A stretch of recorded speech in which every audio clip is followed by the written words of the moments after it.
ದೇಶಕ್ಕೆ ಯೋಧ, ನಾಡಿಗೆ ರೈತ, ಬಾಳಿಗೆ ಗುರು ಒಬ್ಬ ತಾನೆ. ಅಕ್ಷರ ಕಲಿಸೋ, ಅಜ್ಞಾನ ಅಳಿಸೋ, ಅವನೂನು ಅನ್ನದಾತಾನೆ. ತಪ್ಪು ಸರಿಯ ತಿದ್ದಿ ತಿಳಿ ಹೇಳಿ ಸಮಬುದ್ಧಿ, ನಮ್ಮ ಚಿತ್ತ ಶುದ್ಧಿಯಾಗೋ ಹಾದಿ. ಎಷ್ಟೇ ದೂರ ಹೋದ್ರೂ ಮರಿಬೇಡ ನಿನ್ನ ಬೇರು, ನಿನ್ನ ಸಾಧನೆಗೆಲ್ಲ ಇದುವೇ ಆದಿ.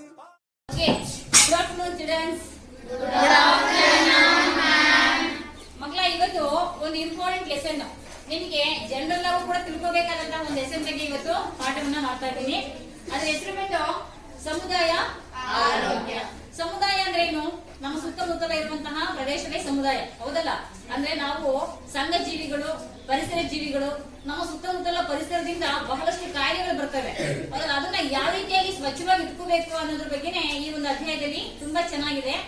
ಅದ್ರ ಬಗ್ಗೆ ನಾನು ಇವತ್ತು ನಿಮಗೆ ತಿಳಿಸ್ಕೊಡ್ತಾ ಇದ್ದೀನಿ.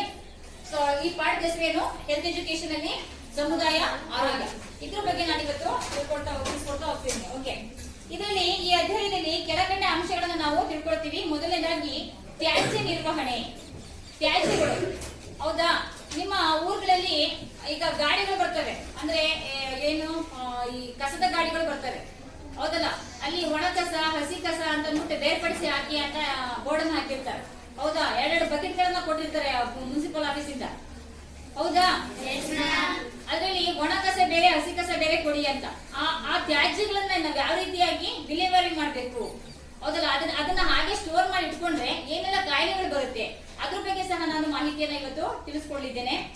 ಎರಡನೇದು ಬಂದು ಒಳಚರಂಡಿ ವ್ಯವಸ್ಥೆ. ಅದನ್ನ ಯಾವ ರೀತಿಯಾಗಿ ಮಾಡ್ಕೋಬೇಕು, ಅದು ಯಾವ ರೀತಿಯಾಗಿ ಇರುತ್ತೆ, ಅದನ್ನ ಯಾವ ರೀತಿಯಾಗಿ ಸ್ವಚ್ಛ ಮಾಡ್ಕೋಬೇಕು ಅಂತ.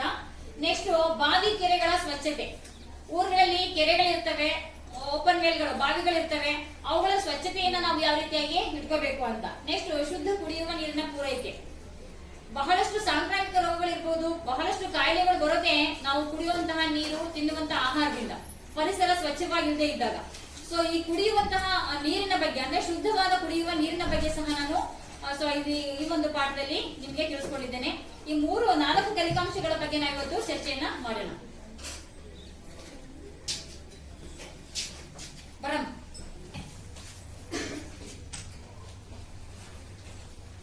ಮೊದಲನೇ ಪಾಯಿಂಟ್ ಬಂದು ತ್ಯಾಜ್ಯವನ್ನ ಯಾವ ರೀತಿಯಾಗಿ ನಾವು ನಿರ್ವಹಣೆ ಮಾಡೋದು, ಅದನ್ನ ಯಾವ ರೀತಿಯಾಗಿ ವಿಲೇವಾರಿ ಮಾಡೋದು, ಅದ್ರ ಬಗ್ಗೆ ನಾವೀಗ ತಿಳ್ಕೊಳ್ತಾ ಹೋಗೋಣ.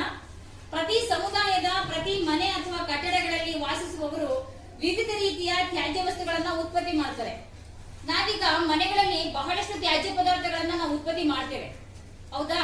ತ್ಯಾಜ್ಯಗಳಿಲ್ದೇನೆ ನಾವು ಜೀವನ ಮಾಡ್ಲಿಕ್ಕೆ ಆಗಲ್ಲ. ಯಾಕಪ್ಪ ಅಂತಂದ್ರೆ ನಾವು ಅಡಿಗೆ ಮಾಡಿದಾಗ ಸಹ ತರಕಾರಿ ಸಿಪ್ಪೆಗಳಿರ್ಬಹುದು, ಹೌದಲ್ಲ? ಈರುಳ್ಳಿ ಸಿಪ್ಪೆ ಇರ್ಬಹುದು, ಈ ತರ ತ್ಯಾಜ್ಯಗಳು ಹೊರಗೆ ಬರ್ತಾನೆ ಇರ್ತವೆ. ಅದೇ ತರ ಮನೆಗಳಲ್ಲಿ ಇರ್ಬೋದು, ಹೊರಗಡೆ ಇರ್ಬೋದು, ಕೃಷಿ ಕೆಲಸ ಮಾಡುವಾಗಲೂ ಸಹ ನಾವು ಬಹಳಷ್ಟು ತ್ಯಾಜ್ಯ ವಸ್ತುಗಳನ್ನ ಕಳೆ ಕೀಳ್ತೀವಿ, ಹೌದಲ್ಲ?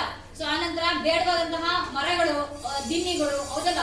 ಇವುಗಳನ್ನೆಲ್ಲ ನಾವೇನ್ ಮಾಡ್ತೀವಿ? ತ್ಯಾಜ್ಯ ವಸ್ತುಗಳಾಗಿ ಬಳಸ್ತೀವಿ. ಸೊ ಇವುಗಳನ್ನ, ಅಥವಾ ಮನೆ ಕಟ್ಲಿಕ್ಕೆ ಅಂತ ಅಂದ್ಬಿಟ್ಟು ಕನ್ಸ್ಟ್ರಕ್ಷನ್ ಮಾಡುವಾಗ ಬಹಳಷ್ಟು ತ್ಯಾಜ್ಯ ವಸ್ತುಗಳು ಬರ್ತವೆ. ಈ ಸಿಮೆಂಟ್, ಉದುರಿರೋ ಸಿಮೆಂಟ್ ಇರಬಹುದು, ಇಟ್ಟಿಗೆ ಚೂರುಗಳಿರ್ಬಹುದು, ಹೌದಲ್ಲ? ಕಬ್ಬಿಣದ ತುಂಡುಗಳಿರ್ಬಹುದು, ಈ ತರ ಸೊ ಬಹಳಷ್ಟು ತ್ಯಾಜ್ಯ ವಸ್ತುಗಳು ಕೂಡ ಅಲ್ಲಿಂದ ಉತ್ಪತ್ತಿ ಆಗ್ತವೆ, ಸೊ ಹೊರಗಡೆ ಬರ್ತವೆ. ಇವುಗಳು ಮನೆ ಅಥವಾ ಕಟ್ಟಡಗಳಲ್ಲಿ ವಾಸಿಸುವವರು ವಿವಿಧ ರೀತಿಯ ತ್ಯಾಜ್ಯ ವಸ್ತುಗಳನ್ನ ಉತ್ಪತ್ತಿ ಮಾಡ್ತೇವೆ. ಈ ತ್ಯಾಜ್ಯ ವಸ್ತುಗಳನ್ನ 2 ರೂಪಗಳಾಗಿ ನಾವು ವಿಂಗಡಿಸಬಹುದು. ಈ ತ್ಯಾಜ್ಯಗಳನ್ನ ನಾವು ಟೋಟಲ್ ಆಗಿ 2 ವಿಧಗಳಾಗಿ ವಿಂಗಡಿಸ್ತೀವಿ. ಮೊದಲನೇದು ದ್ರವ ಪದಾರ್ಥ ತ್ಯಾಜ್ಯ ವಸ್ತುಗಳು ಅಂತ ಅಂದ್ಬಿಟ್ಟು, ಏನಿಲ್ಲಿ ದ್ರವ ರೂಪದ ತ್ಯಾಜ್ಯ ವಸ್ತುಗಳು. ಎರಡನೇದು ಘನ ರೂಪದ ತ್ಯಾಜ್ಯ ವಸ್ತುಗಳು ಅಂತ.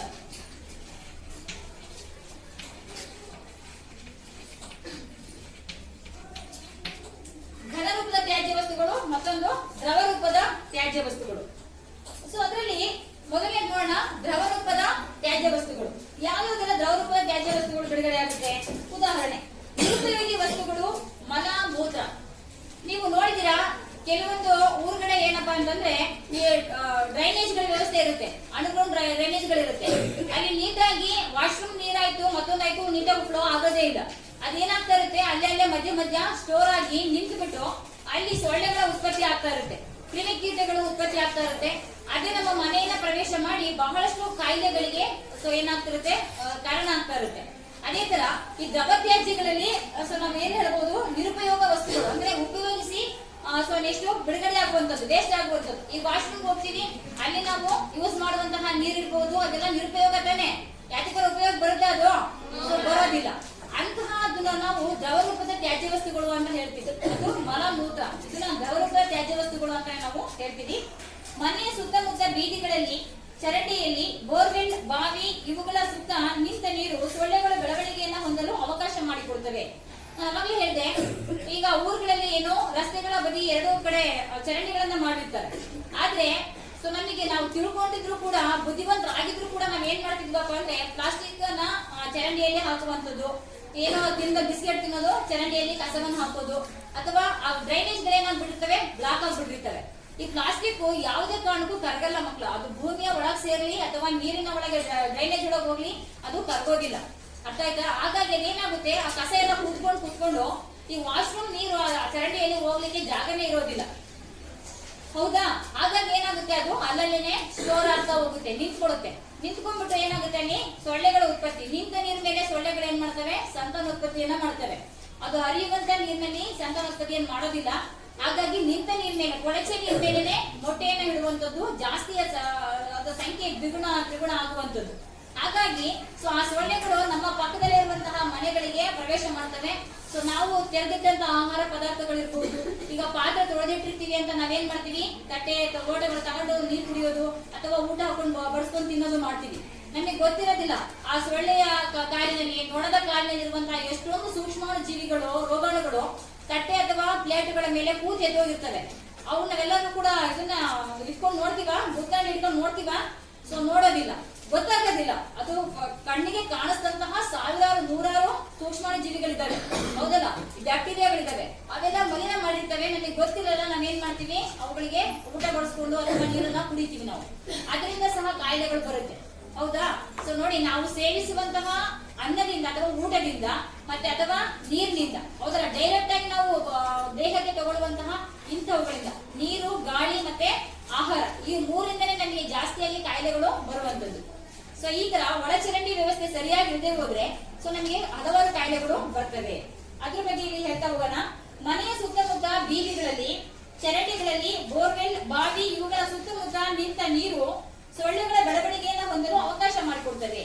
ಈಗ ಊರುಗಳಲ್ಲಿ ಬೋರ್ವೆಲ್ಗಳಿದ್ದಾವೆ, ಹೌದಲ್ಲ. ಸೊ ಏನ್ ಮಾಡ್ತಾರೆ ಹಳ್ಳಿ ಜನ, ಬೋರ್ವೆಲ್ ಪಕ್ಕದಲ್ಲೇನೆ ಬಟ್ಟೆ ಒಗಿಲಿಕ್ಕೆ ಕಲ್ಲು ಹಾಕೊಳ್ಳೋದು, ಅಲ್ಲೇ ಬಟ್ಟೆ ಹೋಗೋದು ಒಗೆಯೋದು, ಅಥವಾ ಹಸುಗಳನ್ನ ಸ್ನಾನ ಮಾಡಿಸೋದು, ಅಥವಾ ಮತ್ತೇನೋ ಕೆಲಸವನ್ನ ವೆಹಿಕಲ್ ತೊಳೆಯೋದು ತಗೊಳ್ಳೋದು, ಹೌದಲ್ಲ, ಅಲ್ಲೇ ನೀರ್ ಪಂಪ್ ಮಾಡ್ಕೊಳ್ಳೋದು, ವೆಹಿಕಲ್ ಗಳನ್ನ ತೊಳೆಯೋದು, ಈ ತರ ಮಾಡ್ಬಿಟ್ಟು ಅಲ್ಲೇನ್ ಮಾಡ್ತಾರೆ, ನೀರು ನಿಲ್ಲ ತರ ಮಾಡ್ತಾರೆ. ನಿಂತಹ ನೀರಿನ ಮೇಲೆ ಏನ್ ಮಾಡ್ತಾವ ಸೊಳ್ಳೆಗಳು, ಮೊಟ್ಟೆ ಇರ್ತವೆ, ಹೌದಲ್ಲ. ಅವುಗಳು ಏನಾಗ್ತವೆ, ಸಂಖ್ಯೆಯಲ್ಲಿ ಜಾಸ್ತಿ ಆಗ್ತವೆ, ಅವೇ ನಮಗೆ ಕಚ್ಚುತ್ತವೆ. ಸೊ ನಮಗೆ ಕಾಯಿಲೆಗಳು ಬರುತ್ತೆ. ಈ ತರ ಕೆರೆ ಇರ್ಬಹುದು, ನದಿ ಇರ್ಬಹುದು, ಅಥವಾ ಬೋರ್ವೆಲ್ ಇರ್ಬಹುದು, ಬಾವಿ ಇರ್ಬಹುದು, ಇಂಥವುಗಳ ಪಕ್ಕದಲ್ಲಿ ಯಾವುದೇ ಕಾರಣಕ್ಕೂ ಕೂಡ ನಾವು ನೀರು ನಿಲ್ದೇರೋ ಹಾಗೆ, ಹೌದಲ್ಲ, ಚರಂಡಿಗಳಿರ್ಬಹುದು, ನೀರು ನಿಲ್ದೇರೋ ಹಾಗೆ ನೋಡ್ಕೋಬೇಕಾಗುತ್ತೆ. ಅದನ್ನ ವಿಲೇವಾರಿಯನ್ನ ಮಾಡ್ಬೇಕಾಗುತ್ತೆ. ಆದುದರಿಂದ ನೀರು ನಿಲ್ಲದಂತೆ ಸೂಕ್ತ ರೀತಿಯಲ್ಲಿ ದ್ರವ ಪದಾರ್ಥಗಳನ್ನ ವಿಲೇವಾರಿ ಮಾಡಬೇಕು. ನಿಂತ ನೀರಿನ ಮೇಲೆ ಸೀಮೆ ಎಣ್ಣೆಯನ್ನ ಅಥವಾ ಕ್ರಿಮಿನಾಶಕವನ್ನ ಸಿಂಪಡಿಸುವುದರ ಮೂಲಕ ಸೊಳ್ಳೆಗಳ ಬೆಳವಣಿಗೆ ಹೊಂದುವುದನ್ನು ನಾವು ತಪ್ಪಿಸಬಹುದು. ಮನೆಯಲ್ಲಿನ ದ್ರವ ತ್ಯಾಜ್ಯ ವಸ್ತುಗಳು ಒಳಚರಂಡಿಗೆ ಹರಿದು ಹೋಗದಂತೆ ವ್ಯವಸ್ಥೆ ಮಾಡಿಕೊಳ್ಬೇಕು. ಅಂದ್ರೆ ಸೊ ಇವುಗಳು ಅಂದ್ರೆ ಸೊಳ್ಳೆಗಳು ಸಂತಾನೋತ್ಪತ್ತಿ ಜಾಸ್ತಿ ಮಾಡಬಾರ್ದು. ಸೊ ಅವಾಗವಾಗ ಡ್ರೈನೇಜ್ ಬ್ಲಾಕ್ ಆಗ್ತಿರುತ್ತೆ. ಈಗ ಒಂದು ಮನೆದಲ್ಲ, ಅಷ್ಟೊಂದು ಮನೆಗಳಿಂದನೂ ಬ್ಲಾಕ್ ಆಗ್ತಿದೆ.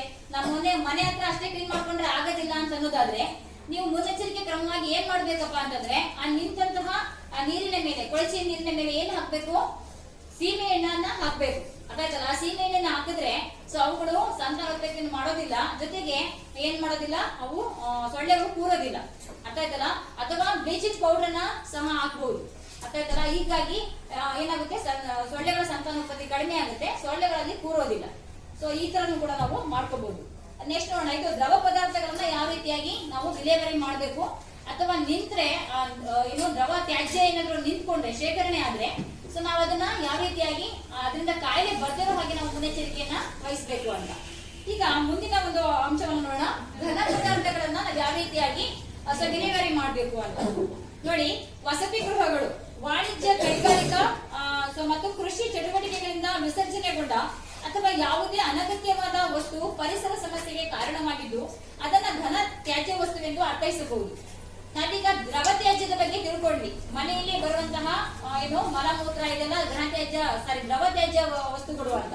ಇನ್ನ ಘನರೂಪದ ತ್ಯಾಜ್ಯ ವಸ್ತುಗಳು ಯಾವ್ಯಾವ್ದಪ್ಪ ಅಂತಂದ್ರೆ ವಸತಿ ಗೃಹಗಳು. ಈಗ ಮನೆಯನ್ನ ಕನ್ಸ್ಟ್ರಕ್ಷನ್ ಮಾಡ್ತಾ ಇರ್ತಾರೆ, ಅದಕ್ಕೆ ಅಂತ ಅಂದ್ಬಿಟ್ಟು ಸಾರ್ವೆ ಪೋಲ್ಸ್ ಗಳನ್ನ ತಂದಿರ್ತಾರೆ, ಹೌದಲ್ಲ, ಕಂಬಗಳನ್ನ ಹಾಕಿರ್ತಾರೆ ನೋಡಿ, RCC ಯನ್ನ ಕೂರಿಸ್ಬೇಕೆ, ಹೌದಲ್ಲ. ಸೊ ಅವುಗಳದ್ದು ಮತ್ತೆ ಸಿಮೆಂಟ್ ಇರ್ಬೋದು, ಇಟ್ಟಿಗೆ ಇರ್ಬೋದು, ಹೌದಲ್ಲ, ಸಿಮೆಂಟಿನ ಚೀಲಗಳು ಇರ್ಬೋದು, ಪ್ಲಾಸ್ಟಿಕ್ ಪದಾರ್ಥಗಳು ಇರ್ಬೋದು, ಕಬ್ಬಿಣದ ಚೂರುಗಳು ಇರ್ಬೋದು, ಎಷ್ಟೊಂದು ಏನು ಘನರೂಪದ ತ್ಯಾಜ್ಯ ವಸ್ತುಗಳು ಅಲ್ಲಿ ಬಿಡುಗಡೆ ಆಗ್ತವೆ, ಹೌದಲ್ಲ, ತುಂಬಾ ಹೊರ ಹಾಕ್ತಾರೆ. ಸೊ ಅವುಗಳಿಂದಲೂ ಕೂಡ ನಮಗೆ ಪರಿಸರ ಮಾಲಿನ್ಯ ಆಗುತ್ತೆ. ವಾಣಿಜ್ಯ, ಕೈಗಾರಿಕಾ, ಗಣಿಗಾರಿಕಾ ಮತ್ತು ಕೃಷಿ ಚಟುವಟಿಕೆಗಳಿಂದ. ವಾಣಿಜ್ಯ ಅಂದ್ರೆ ಈಗ ಮಾರ್ಕೆಟಿಗೆ ಹೋಗ್ತೀವಿ ನಾವು, ತರಕಾರಿ ಮಾರ್ಕೆಟ್ಗಳು ಅಲ್ಲಿ ಏನು ವ್ಯಾಪಾರ ಮಾಡುವಂತದ್ದು. ನೀವು ನೋಡಿದೀರಾ, ಒಂದ್ ಯಾವ್ದೋ ಒಂದು ಕಿರಾಣಿ ಅಂಗಡಿನೋ ಅಥವಾ ಒಂದ್ ಯಾವ್ದೋ ಒಂದು ಇದೆ ಅಂತಂದ್ರೆ ಒಂದಷ್ಟು ಪ್ಲಾಸ್ಟಿಕ್ ಗಳನ್ನ ಹಾಕಿರ್ತಾರೆ, ಹೌದಾ. ಈ ಕೆಲವೊಂದೆಲ್ಲ ಏನಾಗುತ್ತಪ್ಪ ಅಂದ್ರೆ ಮಣ್ಣೊಳಗ್ ಸೇರಿದ್ರೆ ಅದು ಏನು ಗೊಬ್ಬರ ಆಗೋಗುತ್ತೆ, ಕಾಂಪೋಸ್ಟ್ ಗೊಬ್ಬರ ಆಗುತ್ತೆ. ಈ ಹಣ್ಣಿನ ಸಿಪ್ಪೆ, ತರಕಾರಿ ಸಿಪ್ಪೆ ಇದೆಲ್ಲ ಮಣ್ಣಿನಲ್ಲಿ ಬಿದ್ರು ಕೂಡ ಒಂದಷ್ಟು ಜನ ನೀರ್ ಹಾಕದ ಮಳೆ ಬಂದ್ಬಿಟ್ರೆ ಅದು ಗೊಬ್ಬರ ಆಗ್ಬಿಡುತ್ತೆ, ಅದರಿಂದ ಸಮಸ್ಯೆ ಬರೋದಿಲ್ಲ. ನಮಗೆ ಸಮಸ್ಯೆ ಬರೋದೇ ಪ್ಲಾಸ್ಟಿಕ್ ಕಾರಕ, ಅದಾಗಲ್ಲ, ಇದು ಕರಗದೇ ಇಲ್ಲ. ಇದನ್ನ ಸುಟ್ರೆ ಏನೋ ಬೆಂಕಿ ಹಚ್ಚೇನಾದ್ರು ಸುಟ್ರೆ ಅದರಿಂದ ಬರುವಂತಹ ವಿಷಗಾಳಿನೂ ಕೂಡ ನಮಗೆ ದೇಹಕ್ಕೆ ಮಾರಕ. ಹಾಗಾಗಿ ಆಮೇಲೆ ಗ್ಲಾಸ್ ಬಾಟಲ್ಗಳು, ಅದಾಗಲ್ಲ, ಪ್ಲಾಸ್ಟಿಕ್ ಪದಾರ್ಥಗಳು, ಗ್ಲಾಸ್ ಬಾಟಲ್ಗಳು, ಇಂಥವುಗಳನ್ನ ನಾವು ವಿಲೇವಾರಿ ಯಾವ ರೀತಿಯಾಗಿ ಮಾಡ್ಬೇಕು ಅಂತ ಅಂದ್ಬಿಟ್ಟು ಮುಂದಿನ ಒಂದು ಇದರಲ್ಲಿ ನಾನು ತಿಳಿಸ್ಕೊಡ್ತೀನಿ. ಅದಕ್ಕೂ ಮುಂಚೆ ಕೈಗಾರಿಕೆಗಳಿಂದಲೂ ಕೂಡ ಬಹಳಷ್ಟು ತ್ಯಾಜ್ಯ ವಸ್ತುಗಳು ಬರ್ತವೆ. ಈ ಮಾರ್ಕೆಟ್ ಗಳಿಗೆ ಹೋಗ್ತೀರಾ, ಹೌದಲ್ಲ, ಅಂಗಡಿಗಳ ಮುಂದೆ ಒಂದಷ್ಟು ಏನು ವಾಟರ್ ಬಾಟಲ್ಗಳು ಇರ್ಬೋದು ಅಥವಾ ಏನಿರ್ಬೋದು, ಕೋಕೋ ಕೋಲಾ, ಮೆರಿಂಡಾ, ಇವು ಕುಡಿತಾರೆ, ಫ್ರೂಟಿ ಅವೆಲ್ಲ ಕುಡಿತಾರೆ, ಆ ಬಾಟಲ್ಗಳನ್ನ ರೋಡ್ ಸೈಡ್ ಎಲ್ಲ ಬಿಸಾಕಿರ್ತಾರೆ, ಅರ್ಥ ಆಯ್ತಲ್ಲ. ಆಮೇಲೆ ಲೇಸು, ಕುರ್ಕುರೆ ಅವು ಇವು ತಿಂದ್ಬಿಟ್ಟು ಆ ಪ್ಲಾಸ್ಟಿಕ್ ಪೇಪರ್ ಗಳನ್ನ ಹಾಕಿರ್ತಾರೆ. ಇದು ಕೂಡ ತ್ಯಾಜ್ಯ ವಸ್ತುಗಳೇ ಆಗುತ್ತೆ, ಘನರೂಪದ ತ್ಯಾಜ್ಯ ವಸ್ತುಗಳು. ಇವುಗಳನ್ನ ನಾವು ಯಾವ ರೀತಿಯಾಗಿ ವಿಲೇವಾರಿ ಮಾಡ್ಕೋಬೇಕು ಅಂತ ನಾನು ಹೇಳ್ಬೇಕಾಗುತ್ತೆ. ಸೊ ನೋಡಿ, ಕೈಗಾರಿಕೆಗಳಿಂದಲೂ ಕೂಡ ಬಹಳಷ್ಟು ಮಲಿನಕಾರಕ ತ್ಯಾಜ್ಯ ವಸ್ತುಗಳನ್ನ ಅವರು ಹೊರ ಹಾಕ್ತಾರೆ. ಗಣಿಗಾರಿಕೆ ಮಾಡಿದಾಗ್ಲೂ ಕೂಡ ಇವರು ಕೂಡ ಬಹಳಷ್ಟು ಖನಿಜ ವಸ್ತುಗಳನ್ನ ಮತ್ತೆ ಅದಕ್ಕೆ ಬೇರ್ಪಡಿಸಿದಂತ ಖನಿಜವನ್ನ ಬೇರ್ಪಡಿಸೋದಕ್ಕೆ ಬಳಸುವಂತ ರಾಸಾಯನಿಕಗಳಿರ್ಬೋದು, ಅವುಗಳನ್ನ ನದಿಗೆ ಬಿಡ್ತಾರೆ, ಹೌದಲ್ಲ, ಅವರು ಕೂಡ ಪರಿಸರ ಮಾಲಿನ್ಯವನ್ನ ಮಾಡ್ತಾರೆ. ಇದರಿಂದಲೂ ಕೂಡ ಬಹಳಷ್ಟು ಕೈಗಾರಿಕೆಗಳಿಂದ ತುಂಬಾ ಜಾಸ್ತಿನೇ ಏನೋ ಘನರೂಪದ ತ್ಯಾಜ್ಯ ವಸ್ತುಗಳು ಹೊರಗೆ ಬರ್ತಾರೆ. ಸೊ ಇವುಗಳು ಈ ಕೃಷಿ ಚಟುವಟಿಕೆಯಿಂದನೂ ಕೂಡ ಕೆಲವೊಂದ್ಸರಿ ಬರ್ತವೆ. ಹೇಗಪ್ಪ ಅಂತಂದ್ರೆ ಈ ಮರಗಳನ್ನ ಕಡಿತಾರೆ ಮಕ್ಳ, ಹೌದಲ್ಲ, ಆ ದಿಮ್ಮಿಗಳನ್ನ ಏನ್ ಮಾಡ್ತಾರೆ, ಬೇಕಾದಂತ ಬಳಸ್ಕೊತಾರೆ, ಬೇಡದಿರೋದನ್ನ ಅಲ್ಲೇ ಬಿಟ್ಟು ಹೋಗ್ತಾರೆ, ಹೌದಾ. ಅದರಿಂದನೂ ಕೂಡ ಆಮೇಲೆ ಈಗ ಯಾವ್ದೋ ಒಂದು ಬೆಳೆ ಮಾಡ್ತಾರೆ, ಟೊಮೊಟೊನೋ ಮತ್ತೆ ಯಾವ್ದೋ ಒಂದು ಬೆಳೆ ಮಾಡ್ತಾರೆ, ಹೌದಾ, ಅದನ್ನ ಹಣ್ಣುಗಳನ್ನ ಬಿಡಿಸ್ಕೊತಾರೆ, ಬೇಡವಾಗಿದ್ದನ್ನ ಅಲ್ಲೇ ಬಿಟ್ಬಿಡ್ತಾರೆ. ಅದು ಕೂಡ ಒಂದ್ ರೀತಿಯಲ್ಲಿ ಏನು ತ್ಯಾಜ್ಯ ವಸ್ತುನೇ, ಅರ್ಥ ಆಯ್ತಲ್ವಾ. ಅದನ್ನ ನೀಟಾಗಿ ಏನು ಅದೆಲ್ಲ ಕಳೆನೆಲ್ಲ ಕೀಳಿಸಿ ಕ್ಲೀನ್ ಮಾಡಿ ಒಂದು ಗುಂಡಿಯನ್ನ ತೆಗೆದು ಅದನ್ನ ಮುಗಿದಿಟ್ಟು ಅಂದ್ರೆ ಕೆಳಗೆ ಹಾಕ್ಬಿಟ್ಟು ಅದ್ರ ಮೇಲೆ ಮಣ್ಣು ಹಾಕಿ ನೀರು ಹಾಕಿದ್ರೆ ಅದೇನಾಗುತ್ತೆ, ಕಾಂಪೋಸ್ಟ್ ಗೊಬ್ಬರ ಆಗುತ್ತೆ. ಹಾಗೆ ಬಿಟ್ರೆ ಅದು ಕೊಳತೆ ಏನಾಗುತ್ತೆ. ಟೊಮೊಟೊ ನೋಡಿ, ಇತ್ತೀಚೆಗೆ ತುಂಬಾ ರಾಸಾಯನಿಕವನ್ನ ಸಿಂಪಡಿಸ್ತಾರೆ ಮಕ್ಕಳ ಟೊಮೊಟೊ ಬೆಳೆದಿಕ್ಕೆ, ಹೌದಲ್ಲ. ಟೊಮೊಟೊ ಹೊಲದತ್ರ ಏನಾದ್ರು ಹೋದ್ರೆ ಅದನ್ನ ಬಿಡಿಸ್ಕೊಂಡಿರ್ತಾರೆ, ಕೊಳತೋಗಿದ್ರೆ ಎಂತ ಕೆಟ್ಟ ಸ್ಮೆಲ್ ಬರ್ತಾ ಇರುತ್ತೆ ಅಂತಂದ್ರೆ ಒಳಗೆಲ್ಲ ಕೆಂಪು ಬಿಳಿದು ಬಾಲುಳ ಸ್ಟಾರ್ಟ್ ಆಗಿರುತ್ತೆ, ಹೌದಾ. ಸೊ ಇದು ಕೂಡ ನಮಗೆ ಏನೋ ಶುದ್ಧವಾದ ಗಾಳಿ ಸಿದ್ಧರಾಗೆ ನೋಡ್ಕೊಳ್ಳೋ ಇದು ಮಾಡುತ್ತೆ, ಹೌದಲ್ಲ, ಗಾಳಿಯನ್ನ ಮಲಿನ ಮಾಡುತ್ತೆ ಒಂದು. ಜೊತೆಗೆ ಪರಿಸರ ಮಲಿನ ಕೂಡ ಆಗುತ್ತೆ, ಸ್ಮೆಲ್, ಕೆಟ್ಟ ಸ್ಮೆಲ್ ಬರ್ತಾ ಇರುತ್ತೆ, ಹೌದಲ್ಲ. ಕೊಳತು ಹೋದಂತಹ ಯಾವುದೇ ಪದಾರ್ಥಗಳಿಂದ ಏನಾಗುತ್ತೆ, ಅಲ್ಲಿ ರೋಗಾಣುಗಳು ಉತ್ಪತ್ತಿ ಆಗ್ತವೆ, ಅರ್ಥ ಆಯ್ತಲ್ಲ. ಇದರಿಂದಲೂ ಕೂಡ ನಮಗೆ ಪರಿಸರ ಹಾಳಾಗ್ತಾ ಇರುತ್ತೆ. ಇದು ಕೂಡ ತ್ಯಾಜ್ಯ ವಸ್ತು ಅಂತಾನೆ ನಾವು ಕನ್ಸಿಡರ್ ಮಾಡ್ತೀವಿ. ಈ ತರ ಕೃಷಿ ಚಟುವಟಿಕೆಗಳಿಂದಲೂ ಕೂಡ ಬಹಳ ವಿಸರ್ಜನೆಗೊಂಡಂತಹ ಅಥವಾ ಯಾವುದೇ ಅನಗತ್ಯವಾದ ವಸ್ತುಗಳು ಪರಿಸರದ ಸಮಸ್ಯೆಗೆ ಕಾರಣ ಆಗ್ತದೆ. ಇದನ್ನ ಘನತ್ಯಾಜ್ಯ ವಸ್ತುಗಳು ಅಂತ ನಾವು ಕರಿತೀವಿ. ಇವುಗಳನ್ನ ನಾವು ಯಾವ ರೀತಿಯಾಗಿ ವಿಲೇವಾರಿ ಮಾಡ್ಕೋಬೇಕು ಅಂತ ನೋಡೋದಾದ್ರೆ, ತ್ಯಾಜ್ಯ ವಸ್ತುಗಳ ವಿಲೇವಾರಿ ಸ್ಥಳೀಯ ಪರಿಸ್ಥಿತಿಯನ್ನು ಅವಲಂಬಿಸಿರ್ತದೆ. ಮನೆ ಮತ್ತು ಸುತ್ತಮುತ್ತ ಪರಿಸರವನ್ನ ಚೊಕ್ಕಟವಾಗಿಟ್ಟುಕೊಳ್ಬೇಕು. ತ್ಯಾಜ್ಯ ವಸ್ತುಗಳನ್ನ ಡಬ್ಬ ಅಥವಾ ಬುಟ್ಟಿಗಳಲ್ಲಿ ಸಂಗ್ರಹಿಸಬೇಕು. ದೊಡ್ಡದಾದ ಖಾಲಿ ಡಬ್ಬ ಅಥವಾ ಪ್ಲಾಸ್ಟಿಕ್ ಬುಟ್ಟಿಯನ್ನ ತ್ಯಾಜ್ಯ ವಸ್ತುಗಳನ್ನ ಸಂಗ್ರಹಿಸಲು ಬಳಸಬಹುದು. ಕಸದ ಬುಟ್ಟಿಯನ್ನ ಪ್ರತಿನಿತ್ಯ ಖಾಲಿ ಮಾಡಿ ಇಡಬೇಕು. ದನದ ಕೊಟ್ಟಿಗೆಯ ತ್ಯಾಜ್ಯ ವಸ್ತುಗಳನ್ನ ಪ್ರತಿದಿನ ಸೂಕ್ತ ರೀತಿಯಲ್ಲಿ ವಿಲೇವಾರಿ ಮಾಡಬೇಕು. ನಾನು ನಿಮ್ಗೆ ಅವಾಗಲೇ ಹೇಳ್ತಾ ಇದ್ದೆ, ಈ ಸಿಟಿಗಳಲ್ಲೆಲ್ಲ ಮುನ್ಸಿಪಾಲಿಟಿಯವರು ಹಸಿ ಕಸದ ಬುಟ್ಟಿ ಅಥವಾ ಒಣ ಕಸದ ಬುಟ್ಟಿ ಎಲ್ಲ ಬರ್ದೇ ಕೊಟ್ಬಿಟ್ಟಿದ್ದಾರೆ. ಅಂದ್ರೆ ಯಾಕಪ್ಪ ಅಂತಂದ್ರೆ ಮನೆಯಲ್ಲಿ ಬಹಳಷ್ಟು ಕಸ ಬರುತ್ತದೆ, ತ್ಯಾಜ್ಯ ವಸ್ತುಗಳು ಬರ್ತವೆ, ಹೌದಲ್ಲ. ಸೊ ಅವುಗಳು ನಾವೀಗ ರೇಷನ್ ತಗೊಂಡ್ಬರ್ತೀವಿ, ಪ್ಲಾಸ್ಟಿಕ್ ಪೇಪರ್ಗಳು ಅದು ಇದು ಬರುತ್ತೆ, ಖಾಲಿ ಡಬ್ಬಗಳು ಇರ್ಬೋದು, ಅದನ್ನೆಲ್ಲ ಕ್ರಶ್ ಮಾಡಿ ನಾವೇನ್ ಮಾಡ್ತೀವಿ, ಕಸದ ಬುಟ್ಟಿ ಹಾಕಿರ್ತೀವಿ. ಕಸದ ಗಾಡಿ ಬರ್ತದಲ್ರಪ್ಪ, ಅವರಿಗೆ ಒಣ ಕಸ ಬೇರೆ, ಹಸಿ ಕಸ ಬೇರೆ. ಹಸಿ ಕಸ ಅಂದ್ರೆ ಏನು, ಮನೆಯಲ್ಲಿ ತರಕಾರಿ ಹೆಚ್ಚಿರ್ತೀರಿ, ಹಣ್ಣಿನ ಸಿಪ್ಪೆ ಇರ್ಬೋದು, ಇದು ಏನಾಗುತ್ತೆ ಅಂದ್ರೆ ಮತ್ತೆ ರೀಸೈಕ್ಲಿಂಗ್ ಮಾಡ್ತಾರೆ, ಅಂದ್ರೆ ಇದನ್ನ ಕಾಂಪೋಸ್ಟ್ ಗೊಬ್ಬರವನ್ನಾಗಿ ಮಾಡ್ತಾರೆ. ಆದ್ರೆ ಪ್ಲಾಸ್ಟಿಕ್ ಪದಾರ್ಥಗಳಿರ್ತವೆ ಕೆಲವೊಂದು, ಗ್ಲಾಸ್ ಹೊಡೆದೋದಂತಹ ಬಾಟ್ಲಿಗಳಿರ್ಬೋದು, ಇಂಥವುಗಳನ್ನ ನಾವು ಒಣಕಸ ಅಂತ ಕನ್ಸಿಡರ್ ಮಾಡ್ತೀವಿ. ಇವುಗಳು ಯಾವುದೇ ಕಾರಣಕ್ಕೂ ಮತ್ತೆ ರೀಸೈಕ್ಲಿಂಗ್ ಮಾಡ್ಲಿಕ್ಕೆ ಬರಲ್ಲ. ಇವುಗಳನ್ನ ಬೇರೆ ರೀತಿಯಲ್ಲಿ ವಿಲೇವಾರಿ ಮಾಡಬೇಕು. ಹಸಿ ಕಸವನ್ನೇ ಬೇರೆ ರೀತಿಯಲ್ಲಿ ವಿಲೇವಾರಿ ಮಾಡಬೇಕು. ಅದಕ್ಕೋಸ್ಕರನೇ ಅದನ್ನೆರಡನ್ನು ಕೂಡ ವಿಂಗಡಿಸಿ ನಾವು ಕಸದ ಗಾಡಿಯಲ್ಲಿ ಹಾಕಿದ್ರೆ ಸೊ ನಾವು ಪರಿಸರವನ್ನ ಒಂದಷ್ಟು ಆದ್ರೂ ಸ್ವಚ್ಛತೆಯಿಂದ ಇಟ್ಕೋಬಹುದು ಅಂತ ಹೇಳ್ಬಹುದು. ಅರ್ಥ ಆಯ್ತಲ್ವಾ? ಅದನ್ನ ನಾವು ಪ್ಲಾಸ್ಟಿಕ್ ಡಬ್ಬಿಯಲ್ಲಿ ಮನೆಯಲ್ಲಿ ಬಂದಂತಹ ಕಸವನ್ನ, ಹಸಿ ಕಸ ಇರ್ಬೋದು, ಒಣ ಕಸ ಇರ್ಬೋದು, ಪ್ಲಾಸ್ಟಿಕ್ ಡಬ್ಬಿಯಲ್ಲಿ ಮುಚ್ಚಳ ಇರುವಂತಹ ಡಬ್ಬಿಯಲ್ಲಿ ಅದನ್ನ ಶೇಖರಣೆ ಮಾಡೋದ್ರಿಂದ ಸೊ ಏನಾಗುತ್ತೆ, ಅದು ಓಪನ್ ಆಗಿಟ್ರೆ ಕೆಟ್ಟ ಸ್ಮೆಲ್ ಬರ್ತತಿ, ಜೊತೆಗೆ ಸೊಳ್ಳೆಗಳು ಉತ್ಪತ್ತಿ ಆಗ್ತವೆ, ಅಲ್ಲಿ ಗಲೀಜ್ ಮೇಲೆ ಸೊಳ್ಳೆಗಳು ಕೂಡ್ತವೆ, ಹೌದಲ್ಲ? ಸೊ ಹಾಗಾಗಿ ಅವುಗಳನ್ನ ಮುಚ್ಚಿಡೋದ್ರಿಂದ ಏನಾಗುತ್ತೆ, ಆ ಸೊಳ್ಳೆಗಳ ಉತ್ಪತ್ತಿ ಕಡಿಮೆ ಆಗುತ್ತೆ. ಅರ್ಥ ಆಯ್ತಲ್ಲ? ಒಳ್ಳೆಯ ಗಾಳಿನೂ ಕೂಡ ಬರ್ತಾ ಇರುತ್ತೆ ಮನೆಗೆ. ಅರ್ಥ ಆಯ್ತಾ? ಅದನ್ನ ಪ್ರತಿನಿತ್ಯ ನೀವೇನ್ ಮಾಡ್ಬೇಕು, ವಿಲೇವಾರಿ ಮಾಡ್ಬೇಕು. ವಿಲೇವಾರಿ ಮಾಡಿ ಅದನ್ನ ಮತ್ತೆ ಹೇಗೇನು ಬುಟ್ಟಿಯನ್ನ ಅಥವಾ ಬಕೆಟ್ ಅನ್ನ ತೊಳೆದಿಡ್ಬೇಕು. ಮತ್ತೆ ಹೊಸ ದಿನನಿತ್ಯ ಒಟ್ಟು ಕಸವನ್ನ ವಿಲೇವಾರಿ ಮಾಡ್ಬೇಕು ಅಂತ. ಸೊ ಇದು ಮನೆಯಲ್ಲಾಯ್ತು. ನೆಕ್ಸ್ಟ್ ನೋಡೋಣ, ಇಲ್ಲೊಂದು ಚಾರ್ಟ್ ಇದೆ ಮಕ್ಕಳ. ನಮ್ಮ ಪರಿಸರದಲ್ಲಿ ಕಂಡು ಬರುವಂತಹ ಘನರೂಪದ ಕಸಗಳು ಮತ್ತು ವಿಲೇವಾರಿ. ಈ ಘನರೂಪದ ಕಸಗಳು ಯಾವ್ಯಾವ್ದು, ಅದನ್ನ ಯಾವ್ಯಾವ ರೀತಿಯಲ್ಲಿ ವಿಲೇವಾರಿ ಮಾಡಬೇಕು ಅಂತ ತುಂಬಾ ಇಂಪಾರ್ಟೆಂಟ್ ಆದ ಮೆಸೇಜ್ ಇದು. ಯಾಕಂದ್ರೆ ನಮಗೆ ಬಹಳಷ್ಟು ಕಾಯಿಲೆಗಳು ಬರ್ತಿರೋದೇ ಪರಿಸರದಿಂದ. ನಮ್ಮ ಸುತ್ತಮುತ್ತ ಕೆಲವು ಎಷ್ಟೋ ಜನಕ್ಕೆ ನಾಲೆಡ್ಜ್ ಇರೋದಿಲ್ಲ. ಸುಮ್ನೆ ಏನೋ ಗ್ಲಾಸ್ ಬಾಟಲ್ ಹೊಡೆದೋಯ್ತು ಆ ಕಡೆ ರೋಡ್ ಸೈಡ್ ಬಿಸಾಕು. ಬಹಳಷ್ಟು ಜನ ತಿಳುವಳಿಕೆ ಬುದ್ಧಿಜೀವಿ ಬುದ್ಧಿ ಇರುವಂತವ್ರೆ ಏನ್ ಮಾಡ್ತಿದಾರೆ ಗೊತ್ತಾ, ವೆಹಿಕಲ್ ಅಲ್ಲಿ ಕಸ ತಗೊಂಡೋಗಿ ರೋಡ್ ಸೈಡ್ ಹೋಗ್ತಾರೆ, ಕವರಲ್ಲಿ ಕಟ್ಕೊಂಡೋಗಿ. ಅರ್ಥ ಆಯ್ತಲ್ಲ? ಒಂದ್ 20 ರೂಪಾಯಿನ 30 ರೂಪಾಯಿನ ಕಸದ ಕೊಡಕ್ಕೆ ಯೋಚನೆ ಮಾಡ್ತಾರೆ. ಎಷ್ಟೊಂದೆಲ್ಲ ಖರ್ಚು ಮಾಡ್ತಾರೆ ಹುಷಾರಿದ್ದಂಗಾಗಿ, ಹೌದಲ್ಲ? ಒಂದ್ 20 ರೂಪಾಯಿ 30 ರೂಪಾಯಿ ದುಡ್ಡು ಕೊಡಕ್ಕೆ ಯೋಚನೆ ಮಾಡಿ ಕಸ ತಗೊಂಡ್ ಏನ್ ಮಾಡ್ತಾರೆ, ರೋಡ್ ಸೈಡ್ ಎಲ್ಲ ತಗೊಂಡೋಗಿ ಯಾರು ಕಾಣಂತ ಜಾಗಕ್ಕೆ ಎಷ್ಟು ಹೋಗ್ತಾರೆ. ಈ ತರ ಮಾಡಬಾರ್ದು ಮಕ್ಳ. ಪರಿಸರ ಹಾಳಾಯ್ತು ಅಂತಂದ್ರೆ ಸೊ ನಮಗೇನೆ ಕಾಯಿಲೆಗಳು ಜಾಸ್ತಿ ಆಗುವಂತದ್ದು. ಅರ್ಥ ಆಯ್ತಾ? ಸೊ ಓಕೆ, ಇಲ್ಲಿ ನೋಡಿ, ಮೊದಲನೇದಾಗಿ ಸೊ ವಿಲೇವಾರಿ ವಸ್ತುಗಳು ಯಾವ್ದಾವ್ದು ಅಂತ. ಶೀಶೆಗಳು ಅಂದ್ರೆ ಯಾವ್ದು, ಗ್ಲಾಸ್ ಇಂದ ಐಟಮ್ಗಳು. ಅರ್ಥ ಆಯ್ತಲ್ಲ? ಗ್ಲಾಸ್ ಲೋಟಗಳಿರ್ಬೋದು, ಬಾಟಲ್ಗಳಿರ್ಬೋದು. ಈ ಶೀಶೆಗಳನ್ನ ಯಾವ ರೀತಿಯಾಗಿ ವಿಲೇವಾರಿ ಮಾಡ್ಬೇಕಪ್ಪ ಅಂದ್ರೆ ವಿಧಾನ ಹೂಡುವುದು. ಇದನ್ನ ಯಾವ ರೀತಿಯಾಗಿ ಈಗ ಮಕ್ಕಳ ಸೀಸೆಗಳು ಗ್ಲಾಸ್ ಹೊಡೆದೋದಾಗ ಬಾಟ್ಲುಗಳೆಲ್ಲ ಬರ್ತಾವಲ್ವ ಮನೆಯಲ್ಲಿ, ಅವನ್ನ ಏನ್ ಮಾಡ್ಬೇಕು, ಈ ಬೆಂಕಿ ಹಾಕ್ಲಿಕ್ಕಾಗುತ್ತಾ, ಸುಡಕ್ಕಾಗುತ್ತಾ? ಅದನ್ನ ಸುಟ್ರೆ ಸುಡೋದಿಲ್ಲ, ಹೌದಾ? ಅದನ್ನ ಹಾಗೆ ಎತ್ತು ಬಿಟ್ರೆ ಏನಾಗುತ್ತೆ, ಕಾಲ್ಗಳಿಗೆ ಕೈಗಳಿಗೆಲ್ಲ ಚುಚ್ಕೊಂಡು ನಮಗೆ ಕಾಯಿಲೆಗಳು ಸ್ಟಾರ್ಟ್ ಆಗುತ್ತೆ, ಏನು ಗಾಯಗಳಾಗುತ್ತೆ. ಹಾಗಾಗಿ ಅದನ್ನ ಯಾವ ರೀತಿಯಾಗಿ ವಿಲೇವಾರಿ ಮಾಡ್ಬೇಕು? ಹಾಗಾದ್ರೆ ಏನ್ ಮಾಡ್ಬೇಕಪ್ಪ ಅಂದ್ರೆ ಅದನ್ನ ಭೂಮಿಯಲ್ಲಿ ಮಣ್ಣನ್ನು ತೆಗೆದ್ಬಿಟ್ಟು ಒಂದಷ್ಟುವರೆಗೆ ಹೂಳಬೇಕು. ಗ್ಲಾಸಿನ ಐಟಮ್ಗಳನ್ನ ಏನ್ ಮಾಡ್ಬೇಕು, ಹೂಳ್ಬೇಕು. ಅದಾಯ್ತಲ್ಲ? ಹೂತ್ ಹಾಕ್ಬೇಕು ಕೆಳಗಡೆ, ಭೂಮಿ ಕೆಳಗಡೆ ಸ್ವಲ್ಪ ಕೆಳಗಡೆ ಮಣ್ಣು ತೆಗೆದ್ಬಿಟ್ಟು ಅದನ್ನ ಹೂತ್ ಹಾಕ್ಬೇಕು, ಹೂಳ್ಬೇಕು. ಸೊ ಇದನ್ನ ಸುಡಲು, ಕಾಂಪೋಸ್ಟಿಂಗ್ ಮಾಡಲು ಸಾಧ್ಯ ಇಲ್ಲ. ಕಾಂಪೋಸ್ಟ್ ಗೊಬ್ಬರ ಮಾಡೋಕ್ಕೂ ಬರೋದಿಲ್ಲ, ಇದನ್ನ ಸುಡಕ್ಕೂ ಬರೋದಿಲ್ಲ. ಸೊ ಹೊಡೆದರೆ ಕಾಲುಗಳಿಗೆ ಚುಚ್ಚಿ ಗಾಯವಾಗ್ತದೆ. ಅದನ್ನ ಹೊಡೆದೋಗ್ತದೆ ಏನಾಗುತ್ತೆ, ಓಡಾಡೋ ಜನಗಳಿಗೆ ತೊಂದರೆ ಆಗುತ್ತೆ, ಹೌದಾ? ಹಾಗಾಗಿ ಇದನ್ನ ಏನ್ ಮಾಡ್ಬೇಕು, ಹೂತ್ ಹಾಕ್ಬೇಕು. ನೆಕ್ಸ್ಟ್ ನೋಡೋಣ, ಸಸ್ಯ ಮೂಲದ ವಸ್ತು, ಸಿಪ್ಪೆ, ಸೊಪ್ಪು, ಕಾಂಡ. ಈಗ ಕೃಷಿ ಚಟುವಟಿಕೆಗಳಿಂದ ಬರುತ್ತೆ ಒಂದಷ್ಟು ತ್ಯಾಜ್ಯ ವಸ್ತುಗಳು. ಅವುಗಳನ್ನಾದ್ರೆ ಏನ್ ಮಾಡ್ಬೇಕಾಗತ್ತೆ, ಈಗ ಒಂದಷ್ಟು ಸೊಪ್ಪು ಅಂದ್ರೆ ಕಸ ಏನು ಕಳೆ ಗಿಡಗಳನ್ನ ತೆಗಿತಾರೆ, ಹೌದಾ? ಅದನ್ನೆಲ್ಲ ಆ ಕಡೆ ಬದುಗಳಲ್ಲಿ ಹಾಕಿರ್ತಾರೆ. ಜೊತೆಗೆ ಸೊಪ್ಪು ಮತ್ತೆ ಸಿಪ್ಪೆಗಳು, ತರಕಾರಿಗಳು ಕೊಳ್ತಂತದ್ದು, ಅವುಗಳನ್ನ ನಾವು ಯಾವ ರೀತಿಯಾಗಿ ವಿಲೇವಾರಿ ಮಾಡ್ಬೇಕು ಅಂತ. ಕಾಂಪೋಸ್ಟಿಂಗ್, ಇದನ್ನ ಕಾಂಪೋಸ್ಟಿಂಗ್ ಗೊಬ್ಬರ ಮಾಡಬಹುದು. ಹಾಗಾಗಿ ಅದನ್ನ ಎಲ್ಲಾ ಕಡೆ ಎಲ್ಲದರಲ್ಲಿ ಕೊಳತು ನಾರ ಹಾಗೆ ಮಾಡಬಾರ್ದು, ಕೆಟ್ಟ ಗಾಳಿ ಬರೋ ಹಾಗೆ ಮಾಡಬಾರ್ದು. ಅದನ್ನೆಲ್ಲ ಕ್ಲೀನ್ ಆಗಿ ಒಂದ್ ಕಡೆ ತೆಗೆದ್ಬಿಟ್ಟು ಅದನ್ನು ಕೂಡ ಒಂದು ಗುಂಡಿಯನ್ನ ತೆಗೆದ್ಬಿಟ್ಟು ಅದನ್ನ ವೇಸ್ಟ್ ಪದಾರ್ಥಗಳನ್ನೆಲ್ಲ, ಸೊಪ್ಪು, ತರಕಾರಿ, ಸಿಪ್ಪೆ ಆ ಕಡೆ ಇರ್ತದಲ್ಲಪ್ಪ, ಅದನ್ನೆಲ್ಲ ಆ ಕಡೆ ತುಂಬಿಸ್ಬಿಟ್ಟು ಅದ್ರ ಮೇಲೆ ಒಂದಷ್ಟು ಮಣ್ಣನ್ನು ಹಾಕಿ ಒಂದಷ್ಟು ನೀರನ್ನು ಹಾಕಿದ್ರೆ ಅದು ಕಾಂಪೋಸ್ಟಿಂಗ್ ಗೊಬ್ಬರ ಆಗುತ್ತೆ. ಒಂದಷ್ಟು ದಿನಗಳಲ್ಲಿ ರಾಸಾಯನಿಕ ಪ್ರಕ್ರಿಯೆಯಿಂದ ಏನಾಗುತ್ತೆ, ಕಾಂಪೋಸ್ಟಿಂಗ್ ಗೊಬ್ಬರ ಆಗುತ್ತೆ. ನೆಕ್ಸ್ಟ್ ಬೆಳೆ ಬೆಳೆಯುವಾಗ ಅದೇ ಒಳ್ಳೆ ಗೊಬ್ಬರ. ಅರ್ಥ ಆಯ್ತದ? ಹಾಗಾಗಿ ರೈತನ ಮಿತ್ರ ಯಾವುದು, ಎರೆಹುಳು ಉತ್ಪತ್ತಿ ಆಗ್ತವೆ.